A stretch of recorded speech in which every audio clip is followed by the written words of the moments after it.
Halo, semuanya. Pada video kali ini, kami akan membahas tentang sejarah PNS di Indonesia. Siapa nih yang mempunyai cita-cita menjadi seorang PNS? Atau bahkan di antara kalian ada yang sudah menjadi seorang PNS?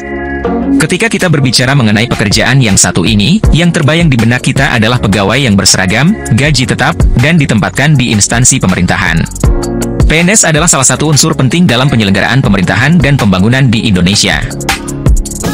Pegawai negeri sipil, PNS, adalah warga negara Indonesia yang memenuhi persyaratan tertentu dan diangkat oleh pejabat pembina kepegawaian sebagai pegawai ASN secara permanen untuk mengisi jabatan pemerintahan. PNS memainkan peran kunci dalam penyelenggaraan pemerintahan dan pembangunan di Indonesia. Awalnya, sejarah PNS di Indonesia dimulai selama masa penjajahan Belanda ketika mereka dikenal sebagai ambtenaren yang bekerja untuk pemerintah kolonial. Tugas mereka melibatkan administrasi pemerintahan, pengumpulan pajak, dan pemeliharaan ketertiban. Pada masa kemerdekaan awal, Indonesia masih menggunakan sistem kepegawaian yang diwarisi dari masa penjajahan Belanda. Namun, seiring berjalannya waktu, sistem kepegawaian mengalami beberapa perubahan. Pada tahun 1958, dikeluarkan Peraturan Pemerintah Nomor 105 Tahun 1958 yang menjadi landasan hukum bagi kepegawaian di Indonesia. Pada tahun 1974, Undang-Undang Nomor 8 Tahun 1974 tentang pokok-pokok kepegawaian menggantikan peraturan tersebut dan mewajibkan PNS memiliki kualifikasi pendidikan, kompetensi, dan integritas yang tinggi.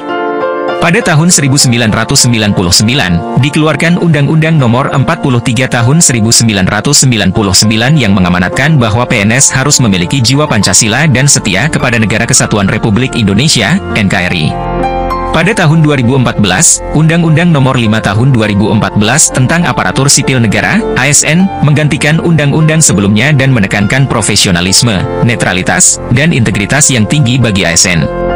Pada tahun 2022, pemerintah mengeluarkan Peraturan Pemerintah Nomor 11 Tahun 2022 tentang manajemen PNS yang mengatur kompetensi manajerial, kompetensi teknis, dan kompetensi sosial kultural yang tinggi yang harus dimiliki oleh PNS.